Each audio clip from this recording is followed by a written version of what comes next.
Caller, you're live on the air. What's your name, comment, and or question? Hey, Ben, this JP, man. How's it going? It's going great, JP. Glad to have you on the phone. Hey, it's good to be here. First and foremost, I believe the statement that O'Malley made was that she tried to say that everybody accepted money from Wall Street. O'Malley said, I ain't got zero from them. That's right. And Bernie hadn't. It was a very good moment. I think O'Malley did well for himself. It's sad that he just will not be able to get any traction this late in the game. Wanted to just chime in on something. Read an article in the New Yorker today that was talking that we definitely don't want Bernie. He can't win. That's what he's saying now.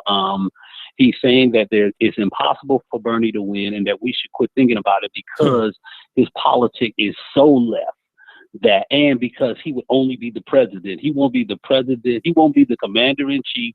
He won't be the majority person in the Senate, nor would he be the chair of the House of Representatives, I guess.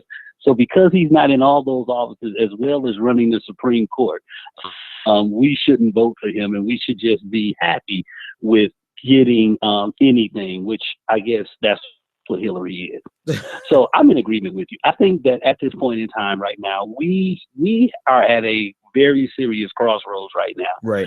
We thought that some of the things that Bernie Sanders is talking about was what Barack Obama really wanted to do. Yes. But what we didn't do was our homework. Mm-hmm. Had we done our homework, we would have known that Barack Obama was a centrist and that his centers were right, that it did left. We would have known this, but we weren't. We love the oratory skills. We love the passion. We love the fervor, and maybe we even love the idea of a black person being president. Yeah. But what we didn't do is we didn't do our due diligence. Right now, if I was Bernie Sanders' campaign, that's what I put on TV. That clip you just showed, I put that on TV saying that, look, ain't no flip-flopping in this. I've been crying out for this for years. For years, man. He needs to put that on TV and let people know that. He made a great point during the debate. He said, as soon as the black people find out who I am and hear my politics, then they will be more apt to come to my side than anyone else's, which I believe is what's scaring the mess out of Hillary Clinton. That's why she kept saying Obama, Obama, Obama, Obama, Obama, Obama, Obama. She sounded like the Little Wayne track. She wouldn't even say Obama fast. She said, Obama. Obama. Have you ever seen her love on President Obama like that ever in like the last 10 years? Never. No, ever, never. Ever. And so I think what really ends up happening is that this is the one time where Bernie's niceness actually may come back so that he doesn't have that killer instinct. I just put that in the chat room. If Bernie had the killer instinct, he would quit all of this agreeing with any of them. The secretary. Just say, listen, just speak your point, leave her out of your mouth and go on about your business, because this is politics. This ain't a sport. It's not for the faint of heart. Right. Absolutely. You really have to put your stuff in here because you have it's all about zingers. That's all this stuff is anyway. All you really need is one or two good sound bites that can hit the ear. And if you don't get those, then it really doesn't happen. This is why, if you really want to see something, how many times in your life have you seen Hillary Clinton on MSNBC this many times? Exactly. It's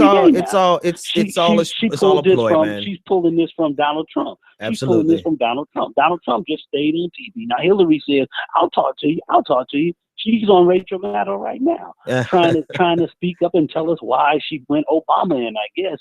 But the idea just simply is this. I think your clip states it all.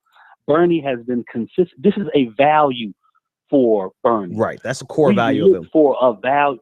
We look for a value in Obama and and as much as I love my president, he didn't have one. This is why he kept shifting and moving. There was nothing that he would cry for like he cried for those kids in Newtown. Maybe that was a value statement for him, but there was no other politics that he would be just in, like, hell, I'm moving on this. Right. Patrick, man, thanks so much for the call. Let me follow up on some of those not things. A problem, man. Enjoying the show, man. Thanks a lot. So I agree with most of everything that you said. I'm only going to take issue with two things. The first thing you said was we should have done our homework. Listen, I'm going to tell you guys, I knew from general election, day one, that Barack Obama was a moderate, and that was pretty much what we were going to get, because I listened to him on day one of the general election. He pivoted hard center, right? So I knew exactly who President Obama was. And then also I know the role of the presidency. And maybe I keep talking about this, but this is really a field of academic study, right? I really, maybe I say it like everyone should know this, but the role of the presidency has been studied, and it's cast, right? It is a mold.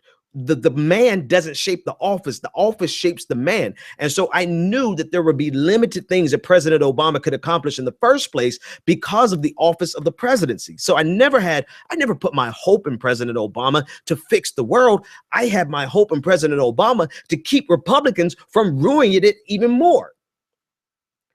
But once the day one of the general election of 2008, I knew President Obama was definitely moderate. And then as soon as he hired Timothy Geithner and the rest of his staff, I was like, oh God, this dude is almost, we might as well have gotten John McCain on certain economic policies, right? Definitely not on foreign affairs, clearly not on foreign affairs. I don't want anybody to misconstrue what I'm saying.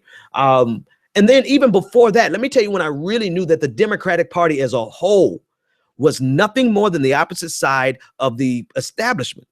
And some people hate when I say this, but this is true. I want you to go back and look at the original vote for the bailout in 2007, 2008. Well, I guess it was 2008. Look at the vote for the bailout right before the election of 2008. Republicans were responsible for voting it down. Democrats were responsible on the second vote getting the original bailout to pass. And at that point, I realized that they were just as much in bed with Wall Street as any Republican. So, you know, with all those three things playing into my calculus with President Obama, I knew before I cast my vote exactly who he was. And when I saw that he had appointed Wall Street inside of his cabinet, I was like, oh, well, you know, hey, you know, a Republican didn't win, so we probably won't go to war. A Republican didn't win, so we probably will have some pretty decent changes on social issues. And a Republican didn't win, so we're probably going to have some pretty status quo. We'll probably see the expiration of the Bush tax cuts. But that's pretty much it. Oh, and hey, we got the first black president, right? I think if people were sober, they would realize the same is true about a Hillary Clinton. If she wins, then a Republican doesn't win, and we're not going to go much further to the right on economic policies. We're going to stay on the pretty much the same trajectory we're currently on. If she wins, we'll probably have a few more advances on social issues that are important to people. And so that's a good thing.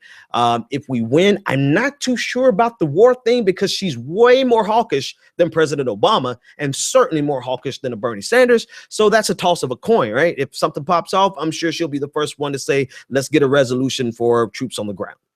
So I can't say that she's going to be the same on that end. But hey, at least we got a woman president.